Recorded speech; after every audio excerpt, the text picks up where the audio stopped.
Hi, welcome to the Divorce Allies Circle today. So, since we are having an extra week this month, I thought that I would take it on myself, give everybody a break, and kind of go through what is included in a strategy session. And this could be kind of settlement discussion. I'm probably going to pull up like our property statement spreadsheets, which you could download if you'd like, and also the follow the money spreadsheets, because I think that this will allow you to see what you would anticipate would happen in a strategy session or kind of a settlement offer concept. So if you have any questions, if you want to provide a scenario that you want to take a look at, then we can certainly put some of the numbers in if you'd like. That would be easy. I'll probably be using some sample numbers just of what people typically kind of deal with having to do with the house or business and such like that. So any questions, we can veer off into other discussion points, perfectly fine. But this would just be big picture. And, we typically start off with, what are we experiencing right now in the divorce world? And I will say that for the most part, that that are contacting us are saying we're 6 to 12 months in the process. We are not getting a tremendous amount of work done. I'm having trouble talking to my attorney or my experts, and I just really don't know what's happening, right? There could be delays in the court system. There could be delays in receiving documents. I think that that's typically the biggest thing that a toxic spouse is going to prevent you from having various documentation and such for you to be able to review, especially if there's a business involved. So the more that they can delay by giving you limited documentation, forcing you to get subpoenas for the documentation, are going to be tactics that are used to manipulate the data. And most people will be like, well, somehow we're going to get the documents. And I would say that the court is not always good in forcing somebody to provide you with documents if they really don't want you to see things. So in the Follow the Money guide, we talk a lot about how you find some of these issues and putting them together in the property statement or sort of adjustments. So if there is depleted assets or if there is missing money, how do you use that in order to negotiate a different settlement? So we'll kind of walk through, what you could experience in this process to negotiate a settlement offer. For the most part, people are not putting all of their numbers in a spreadsheet. So I just got off the phone with some clients that are going into mediation today, and they did not up until today, and this is their third mediation, they did not have everything in a spreadsheet. So even if you've been going back and forth on an offer, at the point, and this is where these clients are, they're going to renegotiate the offer in today's mediation because they finally looked at the full financial picture in spreadsheets and could be very well aware that there were some manipulation in the money. Now, most of the time, people are not trying to manipulate the money and hide it from you per se. They're doing things that are avoiding IRS taxes. If they have a business, they're saying that they make less revenue. They're taking money in cash and maybe putting it in another location, or they're building up their business expenses. So we'll kind of talk about, how to incorporate even a preliminary business valuation in all of the property statements or the settlement offer. And a lot of times when you are in a divorce process, you are in a litigation strategy, right? So you're talking to your lawyer, you're talking to your expert witness about what you're going to do in the court system. When you get stalled in the court system, we really encourage you to have an additional settlement strategy. And so a lot of what we're talking about in this group is, what is your settlement strategy? How do you continue to try to negotiate outside of court? And specifically, if you get to the point where you are pro se, or you are underrepresented, which means, maybe you have spent a ton of money on your lawyer and now you're going to try to do this on your own for some period of time. You're going to have more capability of negotiating in mediation and a more level playing field, but in mediation or in making an offer just through email than you will if you are in the court system. The judge and the attorneys are going to want you to abide by the court rules. And the judge is really not there to tell you what those rules are when you're going to these hearings or these status conferences or settlement updates, things like that. They could be called a lot of different things.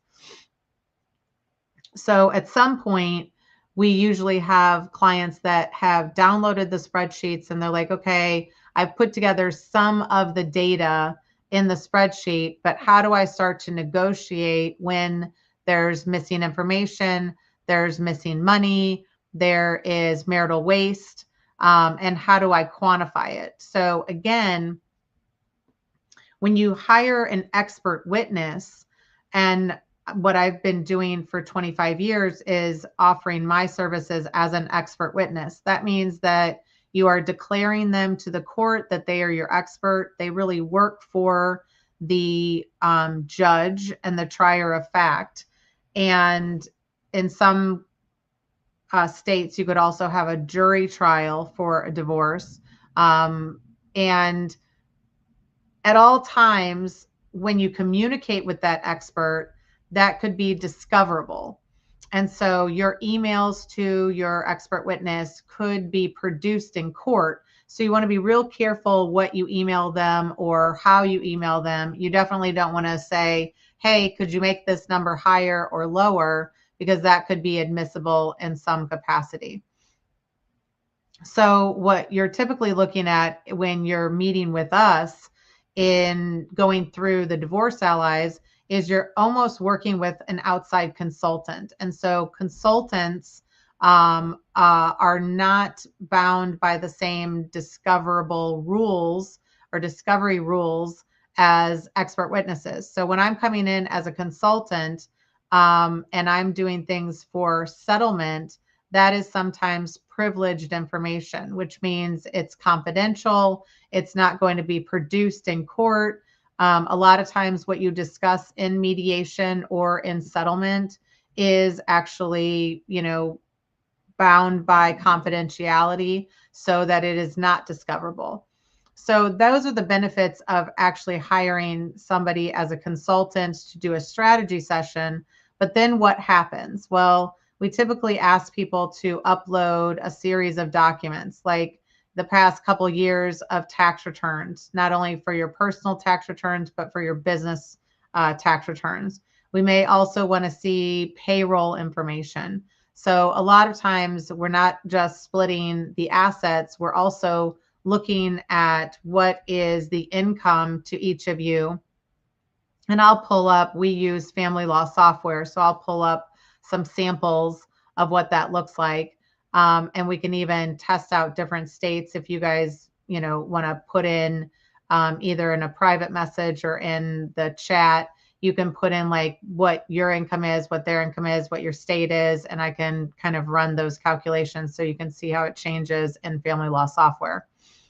But a good settlement offer is going to have your financial position, it's going to have your parenting plan, and it's going to have established what you would like for alimony and child support. So income available is going to be typically in payroll statements. A lot of times, if you don't know what the person's salary was, or if they receive bonuses over time, you may want to get the year-end wage statement, right? And their payroll statement. And sometimes you need to subpoena that from their place of employment if they do not provide it to you. But that's going to give a bunch of information about where they deposit their check, if there was any bonuses, restricted stock units, compensation, like stock shares as compensation, or performance stock options, any of those things. It's also going to have how much they paid into like an HSA or a retirement plan, a 401k, if there's a pension or some sort of annuity. So the payroll statements are going to be pretty important, especially in the year end, so that you can see everything that happened in the prior year or the past couple year end. If a person is starting to tank their salary in the divorce, then you're looking at a historical average. And so somebody typically wants to look at what are you currently making, right? Because a normal W-2 wage earner is going to continue to increase over time. But if it's been volatile or they've had different jobs and it's gone up and down, then you might want to look at a 3-year average. But if somebody is just underperforming, the court is going to see through that. So tax returns, wage statements, some bank statements, any of your financial disclosures. Some of this should look like your financial disclosures that you put together with the court. If you've never received the other parties, then they don't want to put in writing what they own because they don't want to be caught in a lie. So that's where you could see that your attorney is also asking for other records through answers to interrogatories or depositions and things like that. But this, again, is a settlement strategy that within the first couple months of you trying to get divorced, that you actually start to put together an offer based on what you have and what you owe. Okay. So let me pull up maybe our standard template. If you guys haven't seen it, we kind of do this every couple of months where we walk through, a scenario, and I can show you how we add in some of those follow the money things that we talk about in guides. Okay. Yeah. And somebody mentioned, getting like these earnings and deduction statements. If you have a small business, that's where I think it's going to get a little bit more difficult, is that you might want to look at the business tax returns. A lot of times people get caught up as in these accounts of like, well, one person has their name on the account and my name isn't listed. Title is not always going to be everything in like marital accounts. So just because somebody's name is on it doesn't mean that it's not going to be split in the divorce. So you really want all of the assets. If they have, if you take your 2 financial disclosures and you merge them, that should be all of your assets and your liabilities. So all of your debts and everything. And then what we're trying to do is split everything on a pro rata basis, kind of, I would say, fairly or evenly, if you will. Okay. So if I'm going to start to show my screen and we can talk through what a sample property statement. So when I'm meeting with somebody for a strategy session, I'm not assuming that they have all of the information. I'm not assuming that you have put together, your settlement spreadsheet, although that will save you some time and you can utilize the 90 minutes in a little bit better fashion. If you're a VIP member in the Divorce Allies, you get an hour each month with one of the allies. And so this could also be an opportunity for you to say, okay, well, I've taken a look at the property statement, but I need some help in talking through some of these scenarios. Okay. So that's typically when I will pull up the spreadsheet and we actually start moving towards it. Like, what state that you're operating in is going to be important. If this is a Missouri divorce, when is your date of marriage could be important. And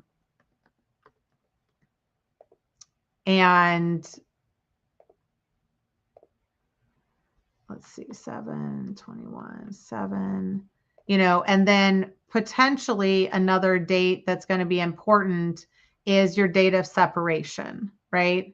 So if your date of separation is like 2/1/26, depending upon your state, it may be that you're looking at that particular date at which to separate out all of your assets and your debts. And so in that case, you'll want to produce statements that are at the end of January or close to this date of separation. A lot of states will move it forward and say the date of the property is close to a current trial date, which means you're almost updating it, not on a monthly basis, but you'll update it as you go through. So a lot of times we start with like the real estate, and I'm usually working with one person. There are times that we can work with, and I do encourage, if you have, been introduced to us and you've seen us online or you've joined the Allies and you are going through the divorce process, it could be that you reach out to your spouse and you say, hey, can we work together to have a couple sessions where we walk through this property statement together? Or you put together your thoughts on the property statement. You also pull together their financial disclosure, and then you're putting all of the numbers in here. So in some capacity, you need to know, what the real estate is worth. So this is where you're either going in and both of you have talked about the real estate, you've agreed, it's worth $450,000, or you have determined through Zillow, through a CMA, a desktop appraisal, you've actually hired an appraiser. In these types of situations, I would encourage you to consider hiring one appraisal or appraiser to value the property. Okay. So this spreadsheet is actually available to download online. And we can provide if you're a VIP member, sometimes we'll walk you through this whenever you have your first VIP member session with me. And then we'll give you a copy of it after we've gone through and made some adjustments. So again, if you start with this 450,000, or send me an email, and we can certainly try to provide you with a copy of this disclosure. So you've agreed in some capacity that the value is 450,000. Obviously, if this is one of your major assets, this is going to be an area that you guys are going to try to position it. And, obviously, if you're going to keep an asset, you would want it to be worth less, right? And if you're going to push that asset onto somebody else, you want it to be worth more. So that makes sense if both of you want the property, that you're probably coming up with a reasonable value. But this isn't a place to kind of try to make the number be super high or super low, because at the end of the day, would you take it for that amount, right? Would you keep that property for 450,000, or would you let your spouse keep it for 450,000? So again, pull up Zillow, pull up realtor.com, get a CMA or a desktop appraisal to try to understand what the value is, especially if it's your major asset. If you're working together in this meeting, the strategy session, I would ask you guys, well, what do you think it's worth? Oh, 450.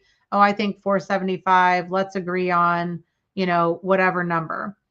Then you want to get what the current mortgage is, or if you're going as of the date of separation, then it would be what the mortgage is at that particular date.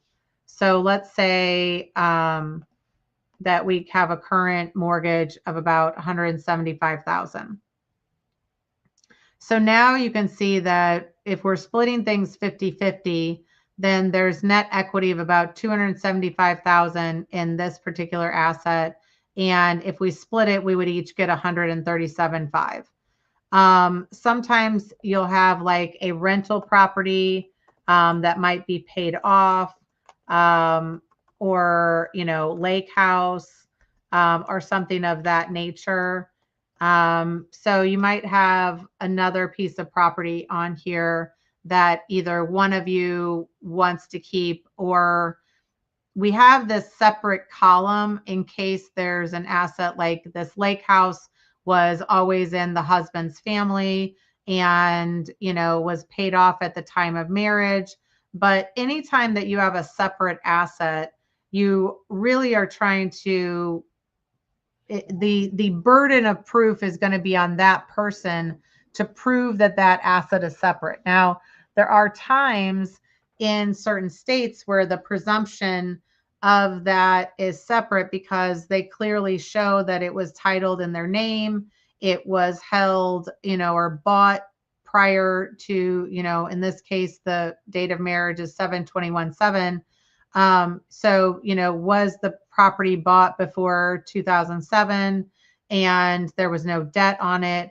Now, what you are trying to prove, if you don't believe that that asset is separate, like if this is a new thing that they brought up during the time of marriage, then you are trying to see, was there any time where you spent marital money on the property?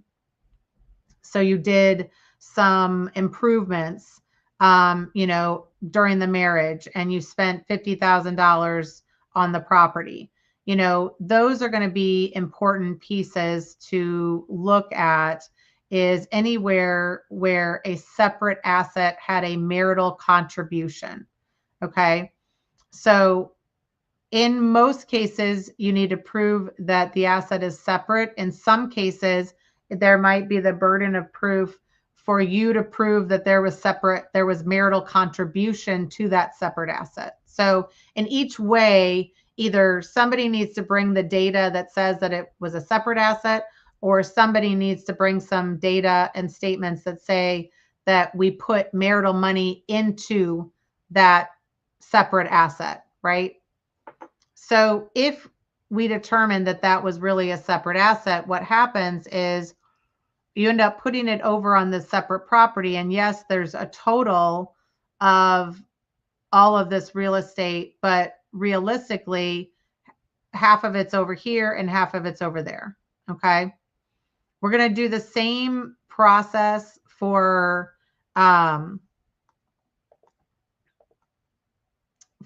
this.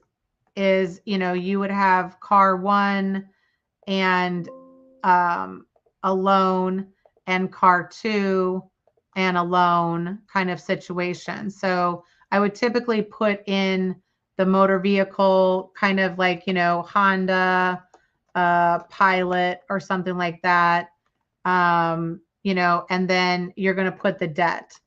And it's good to put the debt in at a negative number, but you're going to have the same thing. You might have another vehicle, which is a, Chevy Traverse.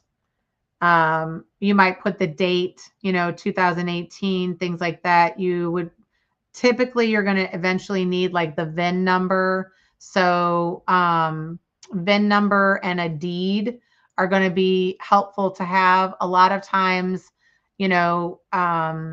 each state is going to require you to provide some additional information when you're doing your disclosure.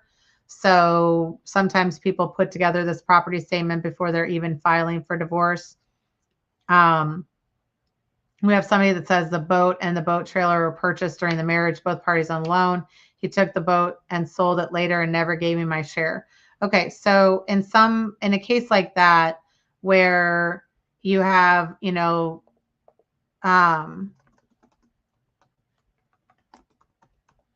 might have a car was sold and what is the value? Okay, so let's go on to here, and we have a $10,000 car, and we have a $2,000 debt. We have an $8,000 car. Oops. And we have no debt. Okay, so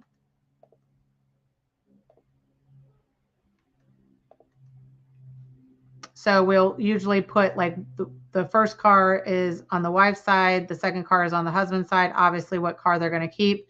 If a car was sold for, let's say, $15,000 and the person received that money, you can basically, like how this would look is that the car was sold, there was some sort of money that was received. Who received it? Okay, the husband received it, but now, the money is missing. Okay, so you would have like a question of where was this deposited? And you may want to put a footnote at the bottom that asks questions. Some car was sold on a certain date, right? So, what car you might want to put the make and model so that as you're, again, when you're creating this settlement spreadsheet, you're really trying to have it be so that it communicates a story, right? So if this car was sold on this date, where were the funds deposited, right?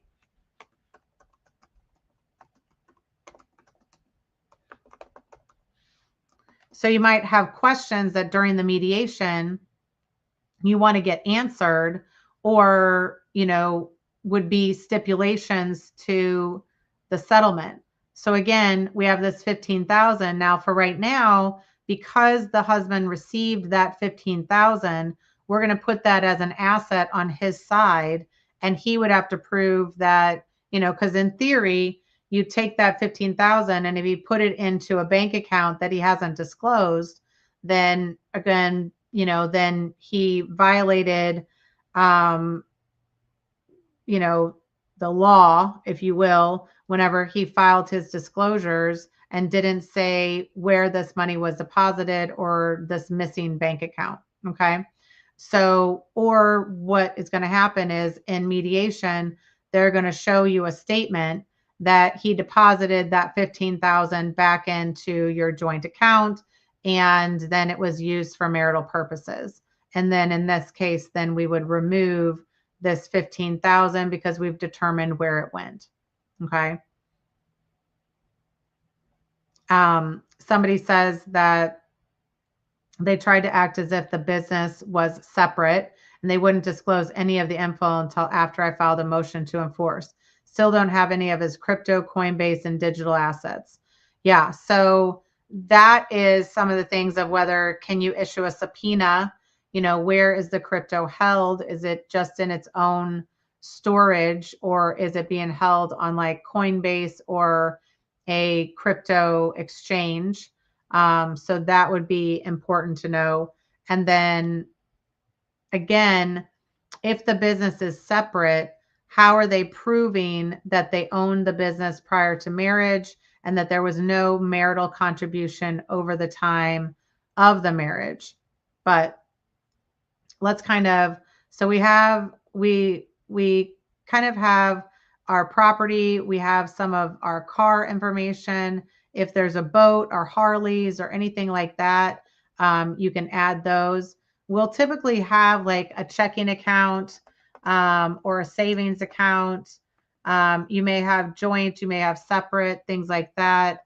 There could be nominal amounts in here. Again,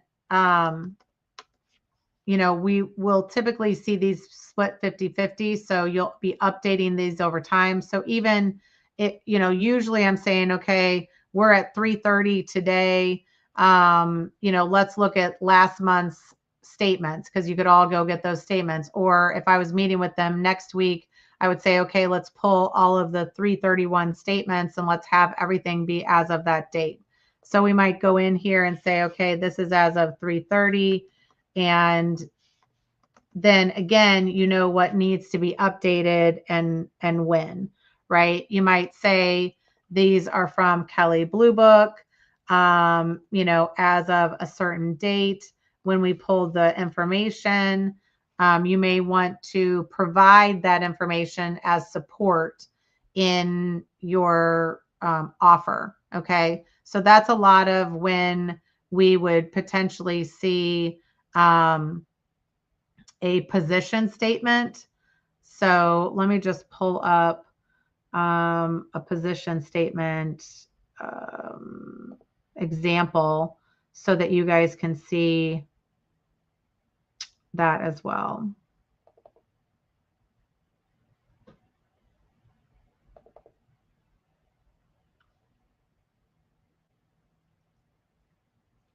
So in the divorce position statement, which we're going to have typically with sort of attached, and sometimes this divorce position statement is something that we would provide to the mediator before we go into mediation. Sometimes you're just putting this together for your lawyer, for your team to be all on the same page. But a lot of times, if we have some of these pieces of information, we may want to put Exhibit A is, the deed or the recent mortgage for the real estate. Exhibit B was the car was sold and we don't know where the money went. You may want to put in here various documentation to just show that, yes, we have a preliminary valuation, but we didn't provide it yet, or there's an appraisal for the marital home, but we didn't provide it. So this position statement is going to be sometimes the words behind this settlement offer or this disclosure. So if you're going to split assets, it doesn't totally matter what the value is. It just means that, you're going to equalize this at the time and update it. Household goods and personal goods, we don't always see everybody putting together all of their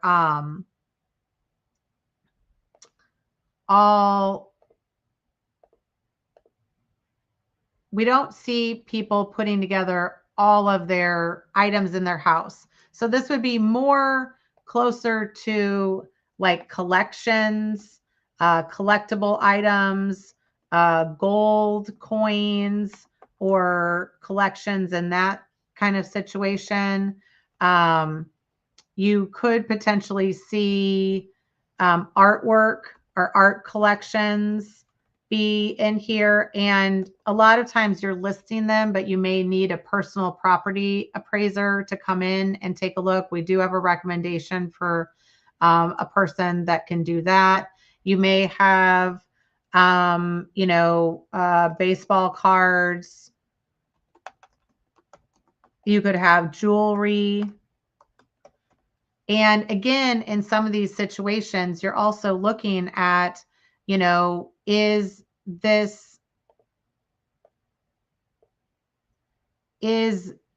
the jewelry or any of these collections, were they separate?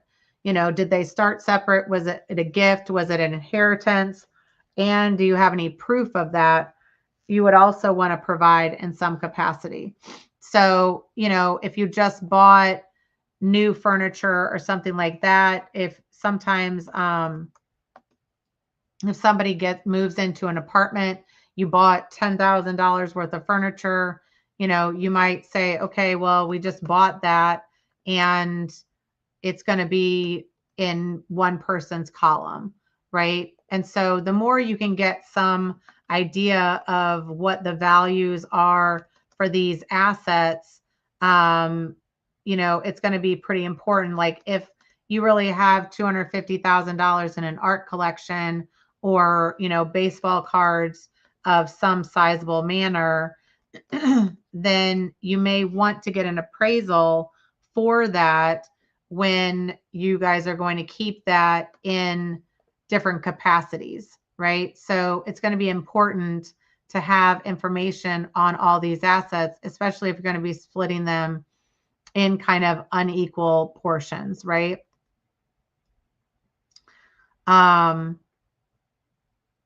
Okay.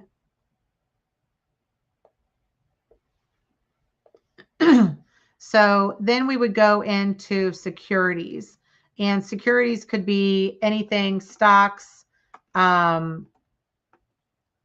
IRAs, things like that. But typically it's like a brokerage account.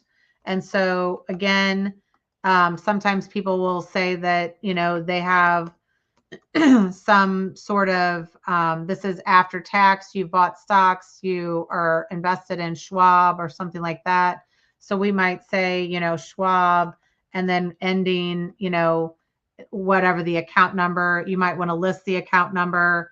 Typically, you're going to provide a statement. So again, if there's something in there that you believe is separate, a lot of times you can look at the security or the statement and take a look at what, if there's any separate. A lot of times, like stocks that were purchased, they'll have a date of purchase. So is that date prior to 2007? If not, you would get somebody to trace those assets. So you look at what was separate, what was marital, and you would provide some portion that would be separate asset here.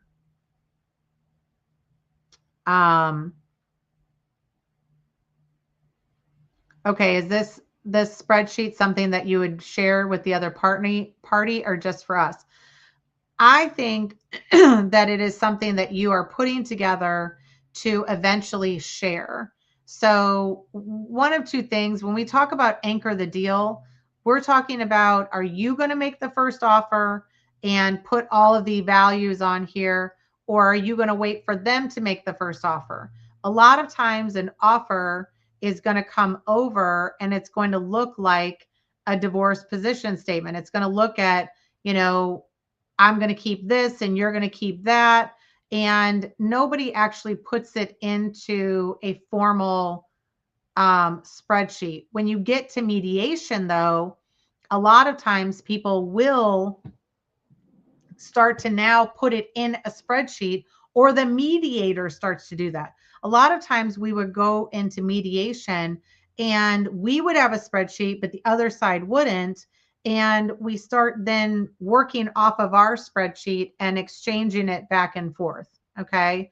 So, in some cases,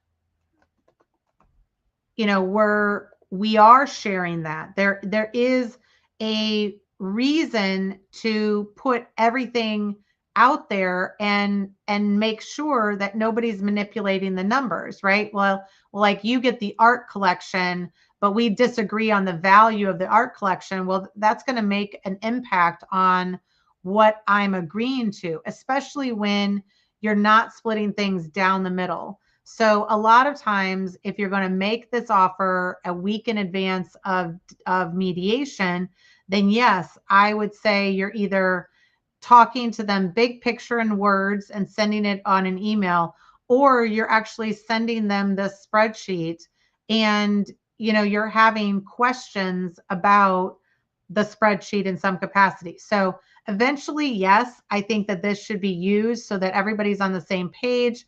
Okay, have we listed? I mean, because the first question you would ask to the other side, and I do a lot of joint mediation, so I usually have both people in the room.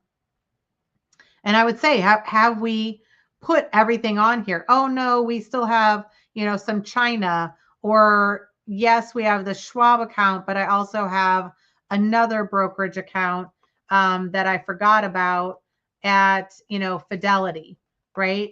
So the point of mediation is to disclose all of the assets if you haven't, or if you are working together at the beginning before you've hired lawyers, before you are even progressing down the litigation process, you could put this together and start to work together to get all of the information on here.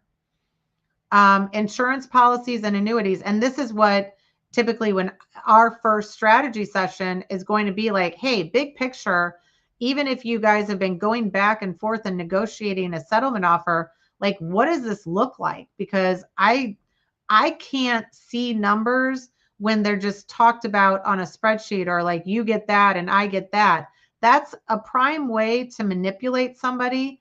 And then they're just like, oh yeah, I'll take that asset, but I thought that it was worth something different. Initially, you can provide just the narrative, and I'll show you kind of how I do that at the end of here. And you can kind of see, I will actually go back in and dictate the offer and then use AI to put it together in the words once I get through all of the items.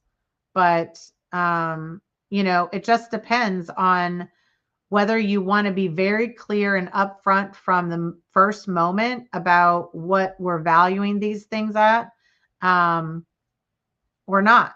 So I think there's benefit in having a central spreadsheet that everybody's working off of, but you could send this over in PDF. Like you don't have to give them the actual spreadsheet so that they can play around with it. We would typically just give it to them in a PDF. We actually never have even provided these spreadsheets in Excel to anybody until, we started selling them about 6 months ago online, and now people can download them and use them for their own purposes.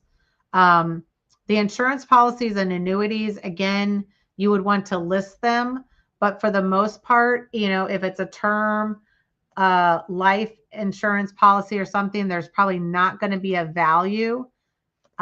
Whereas you might have some other insurance policy. And sometimes we would want to say who the beneficiaries are or what type of situation, but we're looking for cash balance. So that's going to be more important for us to understand what is the cash balance as opposed to, but you also want to list it. Retirement assets are going to be like a 401k plan.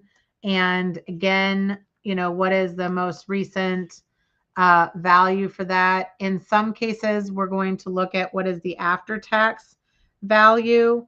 And so you can see, if somebody's receiving 401k as opposed to, cash, then this is going to be worth less because eventually they're going to have to pay taxes on it.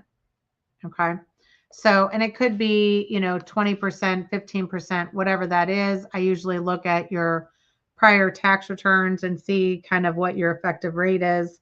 But again, it's just to try to see, what the after tax. Now, a pension is going to be a little bit different. So 401ks are usually going to be where you want quadros. Sometimes IRAs might be in the security standpoint, or you can look at IRAs here. If you have like a Roth, Roth already has taxes taken out. Now the pension, you're going to typically want some additional information for the pension, like what is the payout? Did they have the pension the whole time that they were married? Was there some period of time that they had this pension? And then we would be looking at like a present value calculation for this pension. And so we're typically looking at like what is the monthly retirement benefits?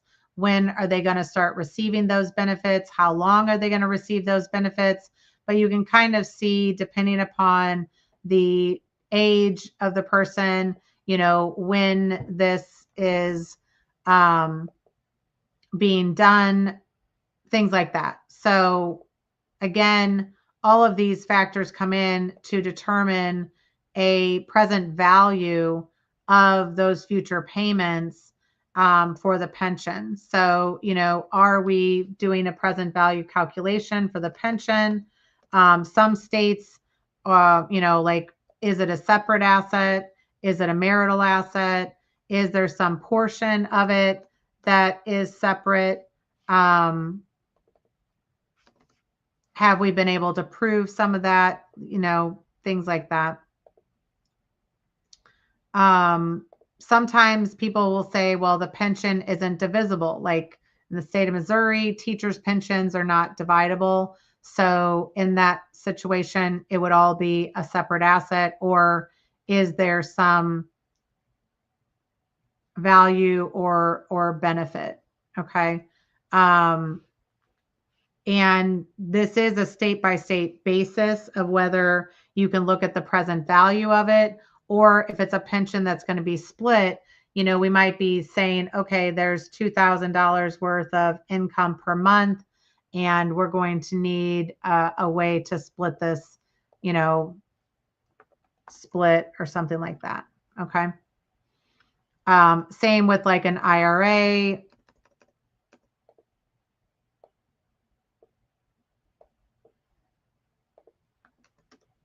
So in some cases, we might want to have these be uneven splits, but for right now, we have some of the retirement assets in. Okay. And again, it could be that like this IRA is in the wife's name and the 401k is in the husband's name, things like that. Okay. So, okay. So what if he has decimated his 401k by more than 50% and the money is unaccounted for? I'm fairly certain it was funneled into cryptocurrency and other marital waste, but I'm unable to see any proof of it.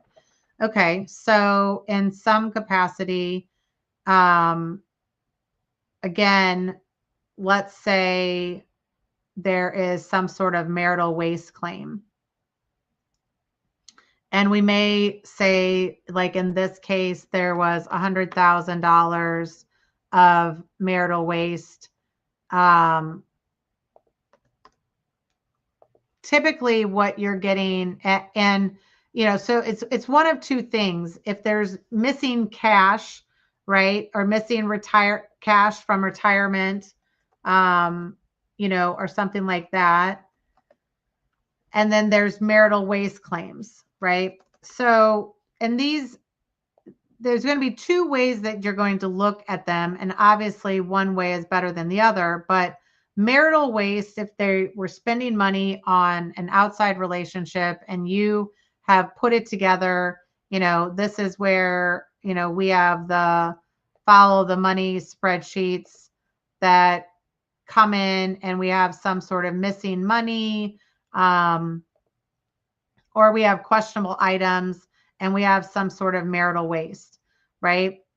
And we've added it up because we would have to put something together that would say, okay, you transferred this money, or you took out some cash, or you spent it on flight tickets and things like that. Typically with marital waste, you're going to get about half of it back. So you can go, like, the easiest way to look at it is like maybe they gambled it away. Okay.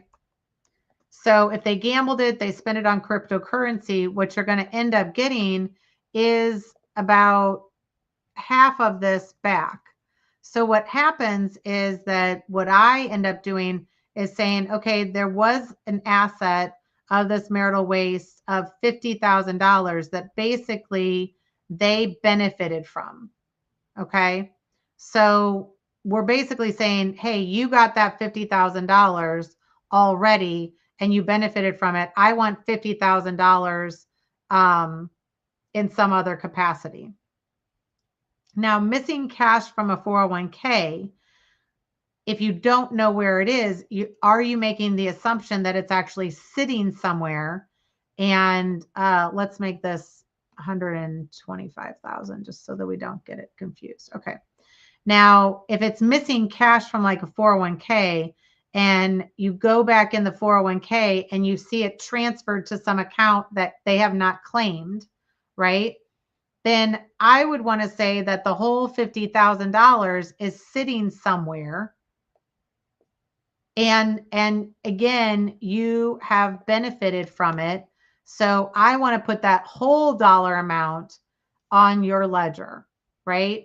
It's not just you gambled it or you put it in crypto or you depleted it, like in some capacity. So there's a fine line of whether you're claiming that the asset is missing money and that it's sitting somewhere in some bank account that they have hidden, right? So it's still there. They have benefit of the entire amount. Or was it marital waste in that you clearly can see that there was 125,000 there. It is no longer, it's gone. It's been depleted. It's been spent on, an outside relationship. It's been gambled. It's been, drinking or drugs, any of those types of things, right? Big mishandling of money. Then you might only get 50% of that amount. Okay. So I think that becomes a big deal because you can see that you're only going to get 50% of money that's been wasted, but is it really missing? And you think that it's just in an account that is not disclosed, right? Then you're actually trying to get 100% of that. Okay. Now, when we come up for a business, when we're looking at the value of a closely held business, this may be where you have somebody needs to take a look at your K1s or your business income. Then we're coming in and saying, okay, this would be a summary of the tax returns if we needed to look at income available for child support and alimony, right? Let's see where we start this. Okay. And even at this point, you would almost be like summarizing the past several years. So this is where, you would typically see somebody making 150,000 and then they're making 175,000 and then they're making 200,000, right? And even looking back 125. So if all of a sudden they now go back down to 125, what you would be arguing is that they actually could have made a lot more, or what is the average of these 3 time periods. And we would be looking at like this average in some capacity. So this is the average of 2023 to 2025 kind of situation. So this is going to be what we would put together for any of the alimony or child support kind of calculations. If we're going to be looking at the value of a business, we may also be looking at, what has happened in the most recent year. And again, we might have revenue kind of eking up. And you would estimate that it would continue to go in something like this, right?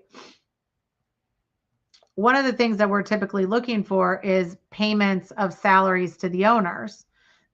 So if there's expenses in here of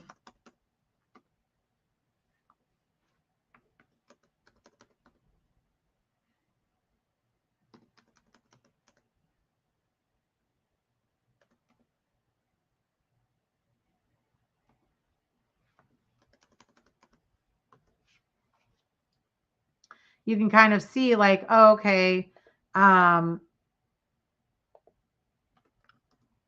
we have that this company made 750,000, then it made 550,000, now it's at 200,000.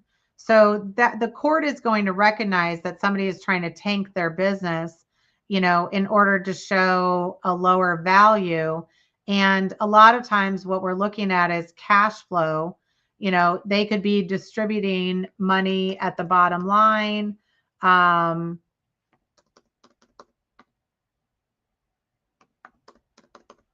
this is what we'll sometimes see, is that they're still distributing money. So distributions are going to be found on the K1 typically. So if you can at least get the K1s, if you don't see the tax return, but this is going to be something that on box 16D is going to be a distribution. So when we're looking at the value of a business, we're looking at, okay, there's cash flow, but has the person paid themselves a reasonable wage? If there was no reasonable wage, then all of this is for the benefit of the company, and we don't have any cash sitting out there for the benefit of alimony and child support. So we may have to make an adjustment here.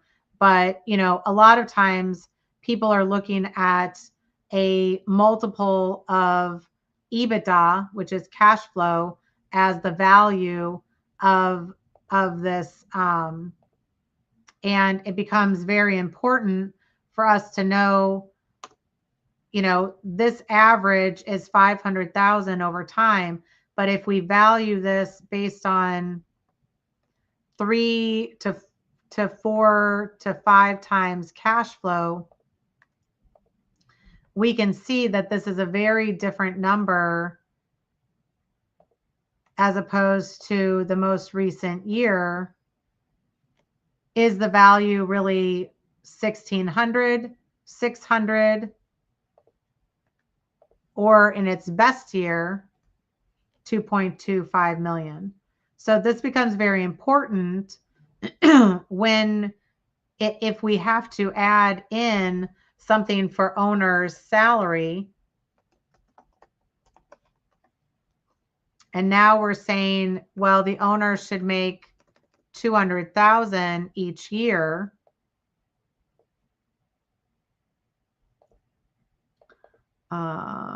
Let's do this. So now we see that there's no income left over after we pay owner's salary right here. And there still is profit in these kind of years, right? So what if the value is the average? Again, this becomes pretty important because this is just the income approach. So this is how a small business owner could easily manipulate their business by either paying themselves a salary or not paying themselves a salary. And again, it depends on whether it's an S corp, whether it's a partnership, whether they have partners, whether they're 100% owner.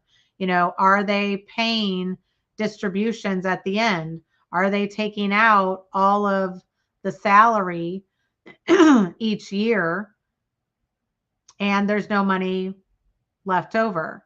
Because then when we go in to look at the child support and alimony, we're going to be using this 200,000. And what does it mean to the value of the business, right? So, and again, is it a 3 multiple? Is it a 4 multiple? Is it a 5 multiple? That's all that's going to be taken into account when you're looking at the value of a small business. A lot of times people will have also real estate holding companies that could be, and you would have rents. So you have rents coming in and you have like expenses that are going out. What is the rental income? And can we approximate what the value is based on the rental? Well, sometimes the value of a property could be 10 times what the gross rents are. So if this company is pulling in 200,000 of gross rents, is the property worth $2 million?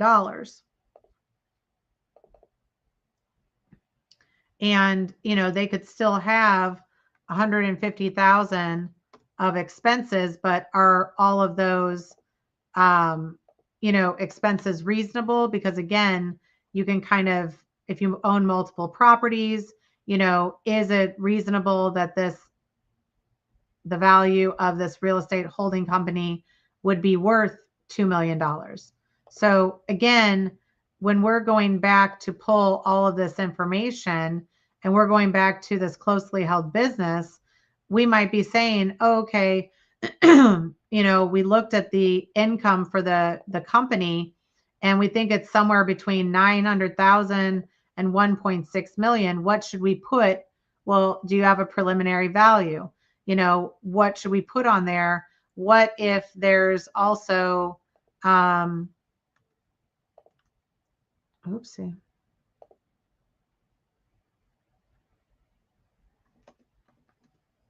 If there's, cash in the business, you have some accounts receivable, but they aren't booked. You have some land, things like that. You have some accounts payable. Like they might only have equity in this business of $50,000, yet we can see that the business could be worth $900,000. So now if we go back into this closely held business, ABC Corp, and we believe, okay, from an income approach, we believe that this business is worth $900,000. And from an equity approach, we believe that the company is worth $50,000. What are we putting as the value? Are we coming in there and saying that the value of the, oh, I'm in the wrong one. Dang it. Income and the equity is 50,000. So now are we saying that it's worth the equity? No, we're probably saying it's worth the preliminary business valuation.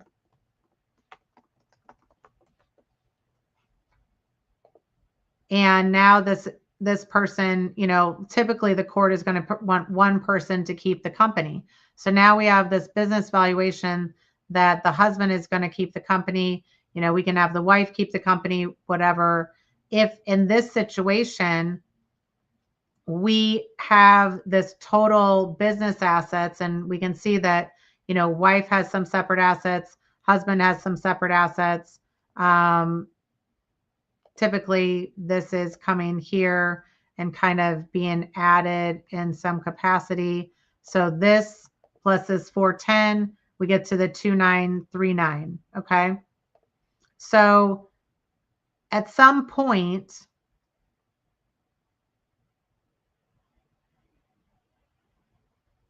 yeah. Okay. So now can one person keep the house and remortgage? So the question is, can you assume the mortgage? Well, you're going to need to talk to your mortgage company to determine if you can actually keep this mortgage. If you can, then you may want to make the offer that you keep the house, you keep your car, the other person keeps their car, and they kept that additional money that was sold. You split the bank accounts. You split some collectibles, and then each of you are keeping some various items. You split the brokerage account. Maybe he's determined that there's $50,000 here. Okay, fine.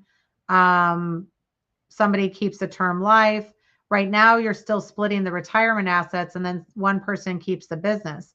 Now, in this situation, what this is showing is in order for us to get to a 50-50 split, one person is going to owe the other $440,000. So now can we split the property in a different way? Maybe now one person is taking more of the pension. Maybe they're taking more of the assets. So have we gotten to equality? Nope, we still are off by about 300,000. So can they take all of the retirement assets? We still are in a situation where the husband in this case is going to need to pay the wife $181,000. Why? Primarily because the business is worth so much more than the rest of the assets. So you can see how it's very important for you to know what the true value of the business is and what the true value of the house is before you start negotiating. Because in this circumstance, and again, we're giving credit that this rental property was a separate asset. What if it's not a separate asset? Now this person has $200,000 more of rental assets. They're going to now owe even more to the other side, right? So in this type of situation, we need 281,000 to be paid out. So what does that payout look like in some capacity? And this is where there might be a payout over time. So in order to get 281,000 in 5 years, a person would need to pay about $5,000 over 5 years. So part of your offer may be in order to, have this equalization payment,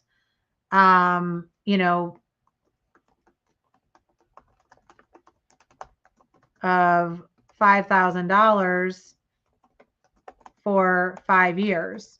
Mostly people don't want to push it out 5 years. So it might be, okay, what does it look like in 3 years? Right? Okay, well, in 3 years, I would probably have to get $8,000. So you can kind of see where those numbers are getting close to this number. So you might want to offer, okay, pay me $8,000 for 3 years. And this would just be to separate out the this equalization payment based on this property. This is not necessarily also the alimony and child support. So if we come back over to family law software and we say, okay, husband, we could see was making 200,000 from the business. Wife is stay-at-home mom, but the court's probably going to ascribe that she could make 25,000 per year. Let's say we have 3 kids and, husband's going to continue to pay childcare, health insurance for the kids of $500. This is going to have a child support calculation of $27.48 per month. Well, what if there's some alimony payment in some capacity?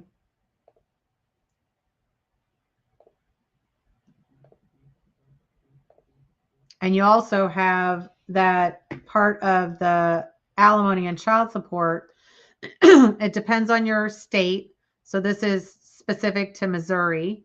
And then I'll go through some questions because I see you guys have some questions. But like in this situation, if you have a more even split, or, if one of the kids is going to be so that you're splitting custody and, you're receiving some sort of benefit, then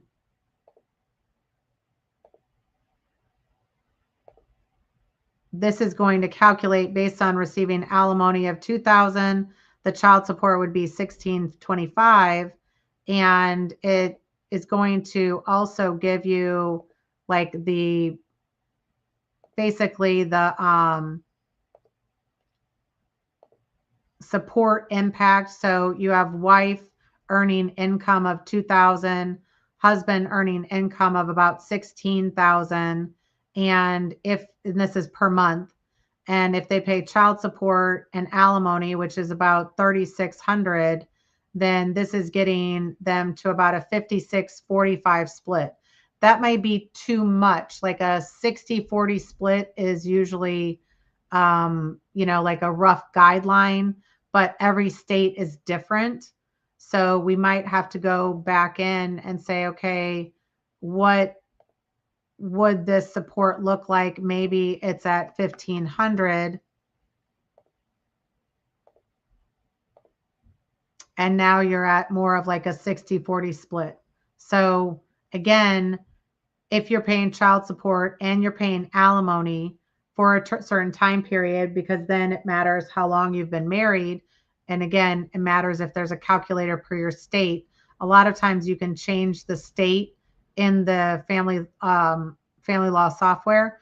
And then it's going to print up, potentially like the guideline for your particular state.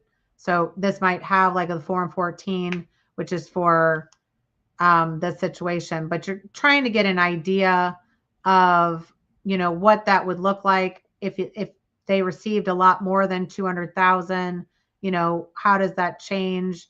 And you're basically trying to figure out, like in this particular situation, this person's going to pay about 1,500 in alimony, 1,700 in child support, in addition to trying to equalize this 281,000. So does that make sense that they could afford that? And would it be reasonable?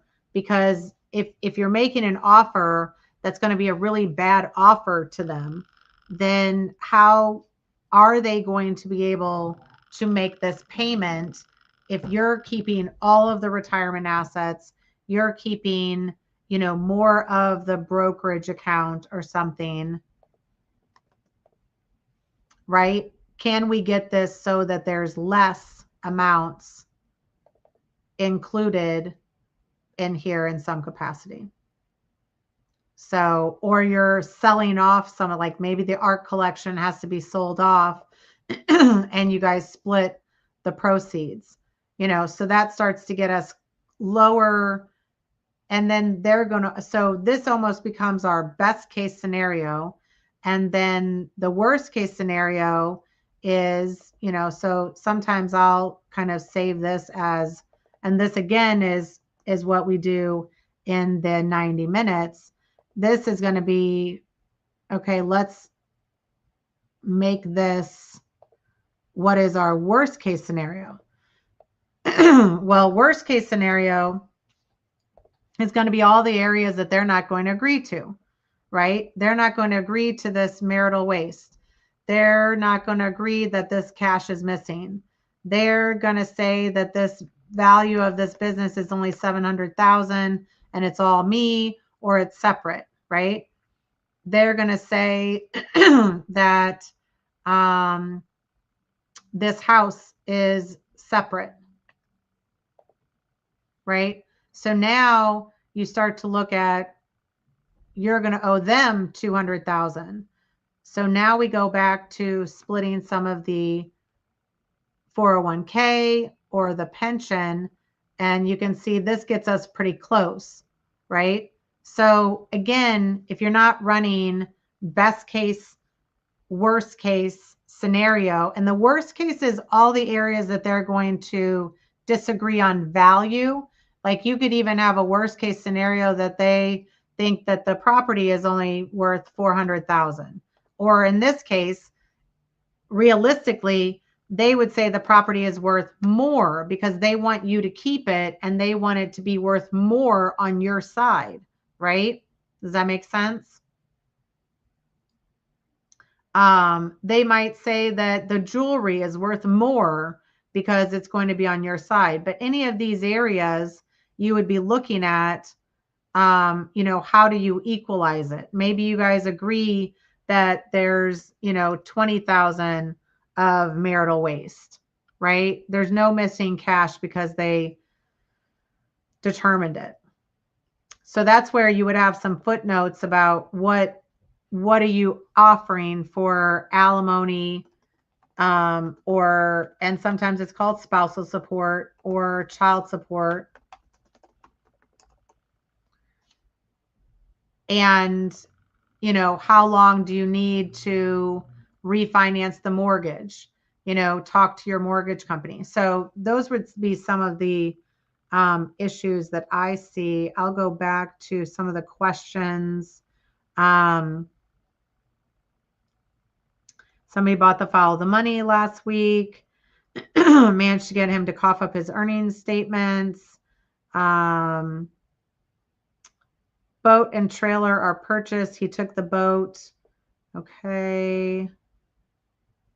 And the only other thing that I will show you, so when I then make an offer, I go in and just record, wife to keep the primary residence and mortgage and have this amount of time to refinance, rental property will stay with husband. We need the title. We need whatever you want. I kind of dictate it into a Word form because a lot of times your lawyer is going to want to send over this offer in words as opposed to, and keep this property statement as just your own working document. So that would be something that would just be mindful that you would probably put over in the position statement, and have some sort of narrative background or, what your household income is, what the house was appraised for, what some of the retirement accounts. So all of that could be a summary. And then you're telling them what you propose, and then any exhibits that you're bringing to showcase your position. Okay, so let's look at some additional questions that we had. Somebody tried to act as if the business was totally separate.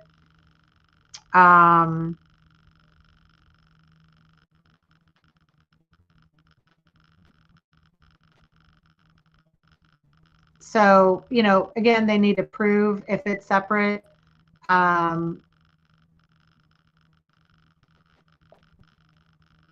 With a federal pension, it's based on the highest 3 years of pay. How do we figure that out? Still have about 10 years until he retires. So what you would be looking at is a pension statement that says what would be the current payout.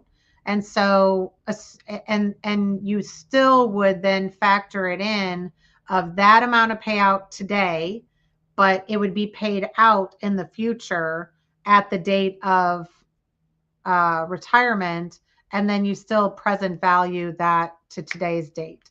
So the assumption would be, yes, they could earn more in their pension in the future. Somebody said, I need the spreadsheet. I don't think I have that one. They wasted most of everything. We have an auto repaid business. I have an accountant and forensic accountant both looking. I know he brings in a lot of cash. We provide multiple customers and have paid him about $10,000 just in the last 9 months. He's not deposited or accounted for any of it. So, I mean, again, you're looking at historically, what has the revenue been and how has that changed? You might have to subpoena some of the clients. You're looking at 1099s. If clients give them 1099s, or you're looking at bank statements. What have been the deposits on a monthly basis? Do you see that they decline significantly in a certain month, right? So you're wanting to show that the pattern is off. A lot of times in that situation, I'm taking, like, if they're a cash business or an auto, something like that, I'm looking at 2024, the person deposited in January through December certain amounts. Now in 2025, we see those amounts are not the same. Where did the money go? So that takes in cyclical nature of a business. So you're just trying to prove out that they have been tanking the business or doing something um, to negatively affect the cash flow. Okay. He doesn't take a K1. I think he just spends freely, calls everything a business expense. Yeah. So a lot of times then we're adjusting that in the business. But, if they're a solo entrepreneur, those are going to be the hardest lines to determine what is salary and what is just, does the person just take the rest of the remaining income? So if it's 200,000, if it's 300,000, if there's only enough income left in the business to pay them a reasonable salary, then there's nothing left to value. Now, this becomes different when you have, in some of these cases, an insurance company or a wealth manager who the value of that business is also based on revenue. So this is where there could be value to the business, but now is any of it personal goodwill, right? Are they going to say everything is me and there's personal goodwill? And in a lot of states, the personal goodwill is not a divisible asset in the marriage, which means if the value is all to the person and they can prove it, it's all their relationships. There's no way to sell it. And every state looks at professional practices a little bit different, then, and that's where you have a double dip concept. So all of these things you can continue to research and look up, or you can look at other videos that we've created. But all of those become important because are we using all of that income available to pay alimony and child support, or are we using some of the income as the value of the business and then some of it's a salary to the business owner?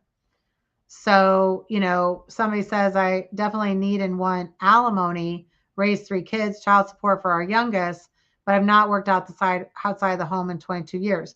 Yeah, they're still going to probably place a salary on you because they're going to say you could at least go out and work minimum wage at 30 hours while your kids are in school.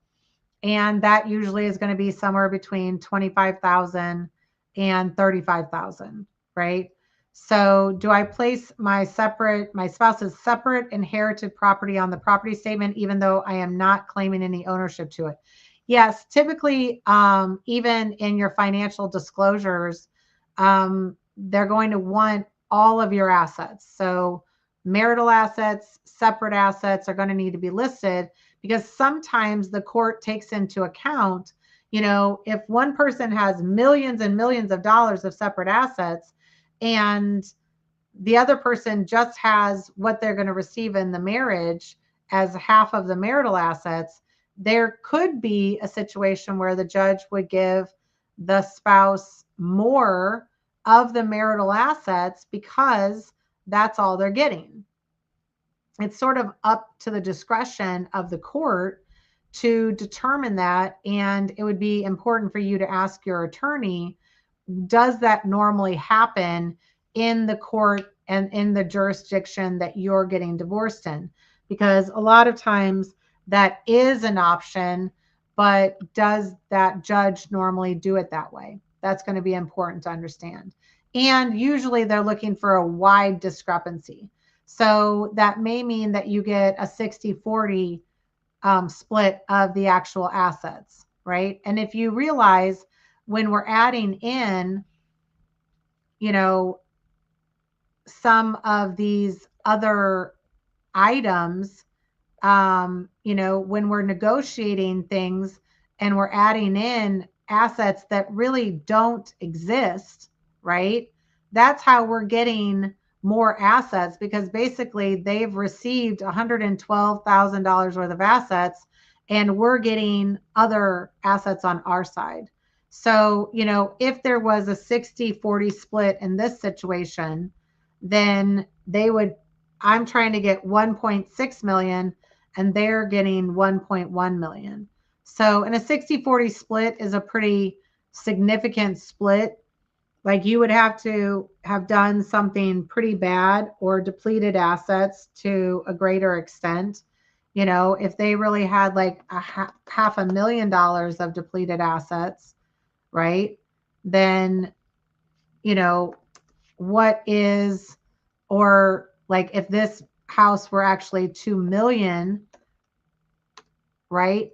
And what was a separate asset,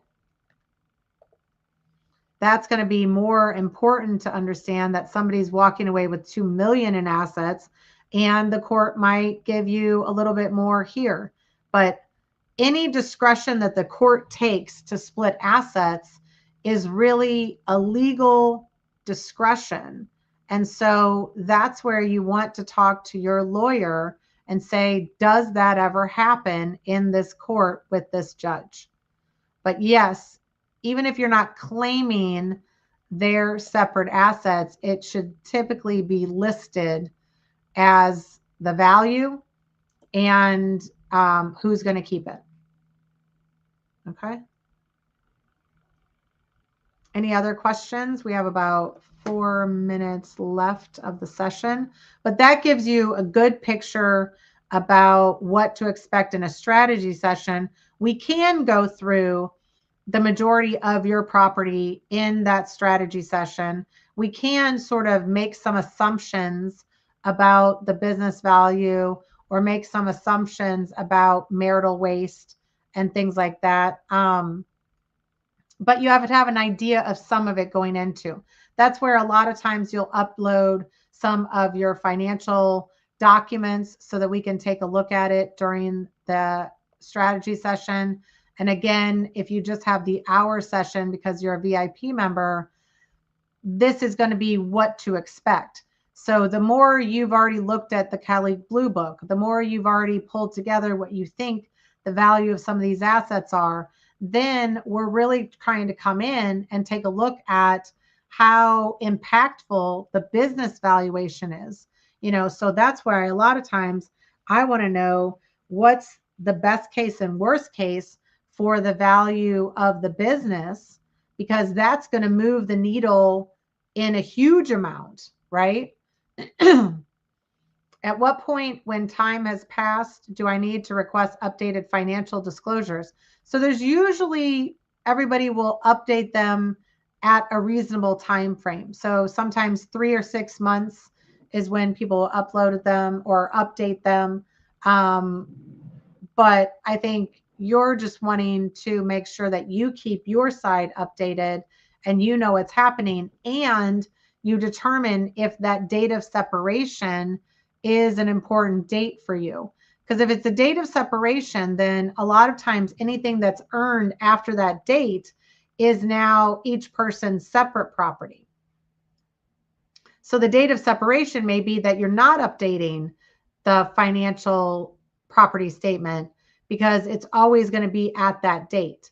Now, even when you have a date of separation in some states, because the business valuation is still an ongoing concern, then it may be that that value needs to be updated as well. So that's where, it takes them, like right now, we'll start to get clients that have their year-end numbers. We're already 3 months down the road in this year, and now we get 3-month numbers so we can value it as of last year.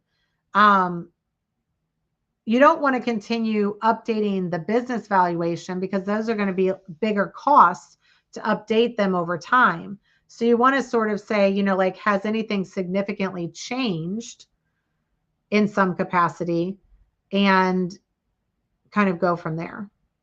So, but you can be continuing to update your side and have all of your statements ready each month, so that when you do the update, they're going to ask for updated statements during that time period, and you'll have it all ready.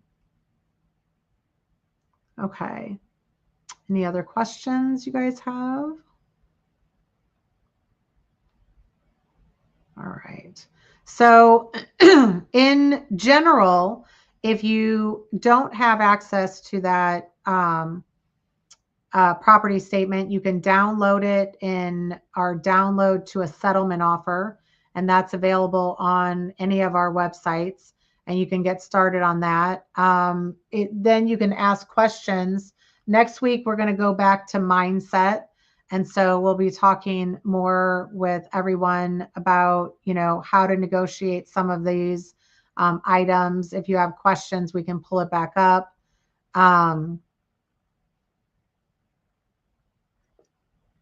Let's see. How do I calculate my interest in a marital home and an irrevocable trust set before marriage? I'm trying to calculate what to ask for regarding homemaker contribution. Well, that most states are going to have a way to determine what marital portion is of a house. There's usually like a court case that dictates how to calculate it. So look at what that is. A lot of times it's like, what was the value of the house at the date of marriage, and what was the equity in the house, so, and then pro rata going forward, was the equity continue to be paid down? What does that look like? So that is usually still dictated by the state. Okay, so if there was equity at the date of marriage of 200,000 and it was worth a certain amount and they had debt, and now you have a kind of credit for 200,000, you're going to look at current, what is that is increased over time. So it's usually a simple calculation, but it's going to be very state specific. I don't know if I can show you very quickly what I'm talking about, but you might have where, if you, in 2007, you basically bought the house, or the house was worth 250,000, right? And you had 125,000 of debt, or let's even say it's, 200,000 of debt. Okay. So there's about 50,000 of equity. Now the house is worth 500,000 and there's about 150,000 of equity. So you've paid down 50,000, right?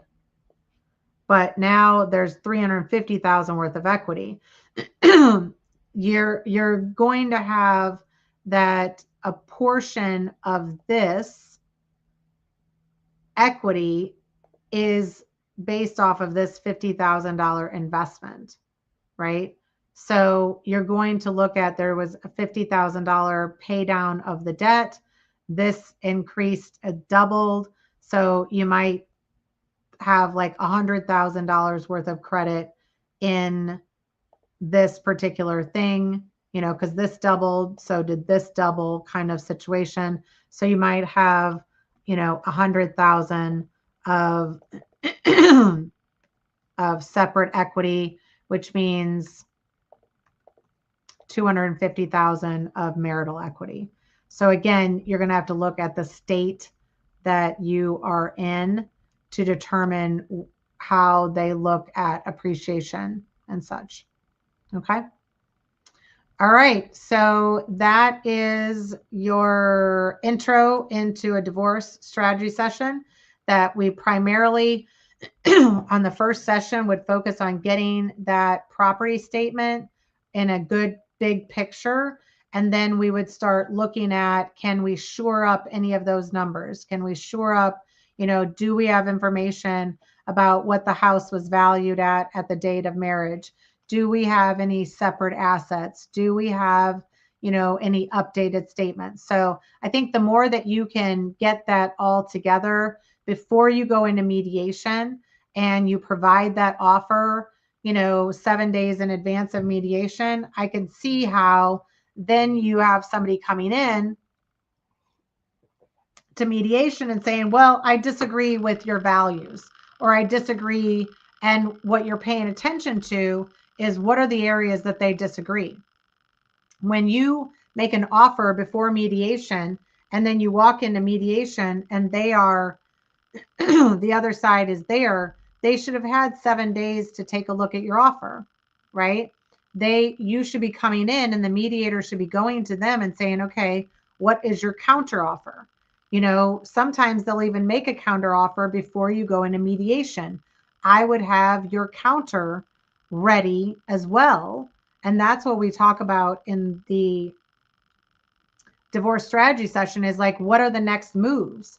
What are we going to do based on this situation going forward? And you want to go into mediation with your offer outstanding so that they go to the other side and they elicit a counter offer. And the counter offer is going to show you what numbers they agree with and what numbers they disagree with. And you're listening to what the mediator is going to tell you is their issue. And you're writing down, okay, what else, mediator? What else do they have issue with the property statement? Oh, they don't agree with your marital waste. They don't agree with your business valuation. They don't agree with this, that, and the other. During mediation, you're either trying to get documents, you're trying to get what is their position or their counteroffer. What does the mediator think about your offer? What does your lawyer think are the legal issues with your offer? But all of those things should have gone over days in advance so that when you get to mediation, it has forced them to be prepared. The worst thing that you can do is you be hyper prepared and them not be prepared, so that you're going to sit there and wait for an hour for them to discuss your offer. If you give it to them right at the very beginning, they're not going to have time to discuss your offer going into it. And you're just going to sit there and wait and be paying your lawyer to sit there and look at nothing. So during that time period that you're waiting for the other side to give you an offer, start talking about what's your counter move. Where do you think that they're going to come in and lowball you or negotiate? And the gray areas are where they disagree in value or they disagree that it even exists, right? So the more you can understand going into it what those issues are, the more you're prepared for mediation to try to settle it. And again, if you have the capability to have a financial professional or to invite us into the mediation, I think that that's a great idea. Mediators are the people that create the rules around their own mediation. So if you're going into mediation, I would ask them, do you allow a financial representative to be there during mediation? This is where you want a consultant to be there, not necessarily your financial expert. Like they might say, well, you can't have your financial expert there, but you could have your consultant, right? And again, these are just arbitrary rules that any mediator makes up to try to control the process. I don't have those same rules in my mediations. So find a new mediator. If you've gone to mediation and it's failed, find a new mediator, put together an offer in this capacity, and go back and reset the table for the negotiation. So that's what we would call re-anchoring the deal in this process. If you have never put together everything in a financial property statement the way that we put it together, I would do that and understand, is their offer good or not? If they're just offering you, you keep this and I keep that, and you keep this and I keep that, but we're not putting numbers on it, how are you supposed to know if those numbers, those buckets are really even? You're not going to.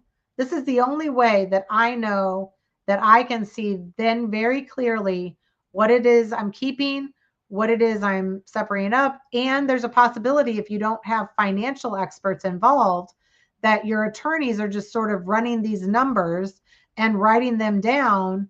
And I wouldn't agree to that. I would agree only if I can see all the numbers together. Okay. All right. We've gone a little bit over. Bring your questions for next week is going to be mindset. That's the first week of every month. The second week of every month is going to be the financials again. So if you've had questions about this, if you have questions about follow the money, that's another guide that we brought up those spreadsheets. That's when you think that there's money missing or there's marital waste, that helps you put together those statements. And the proof. What you're really doing is trying to prove out your position. Okay. And that's the position statement. So again, if you have any questions, what's the scene of prenup in India? I'm not sure on that. I think you'd have to check with somebody. That prenups and postnups are legal instruments, and so you'd need to reach out to somebody for that legal piece. All right. So we will see you next time. And if we have a strategy session, or if you want to become a VIP member, go ahead. Who will give alimony in a same-sex marriage? Typically the person that is making more money. So that's going to be a situation for alimony is always a product of who makes more money, and then the state or the country and the rules around how long you've been married. But all of alimony and child support are typically legal issues that look like money issues. So that's why we say pull up family law software, and it can give you some idea, or Google some of the framework in your country or state. So appreciate you. If you want to become a VIP member, you can get an hour with us each month, and that hour can be utilized to go through the property statement and to determine what your settlement offer would be. And then you provide it back to your lawyer. If your lawyer needs to meet and discuss it, then we can certainly set up another strategy session where we go through the full offer with your lawyer and you, and we determine what the settlement strategy is going forward. So we appreciate you, and we will see you soon.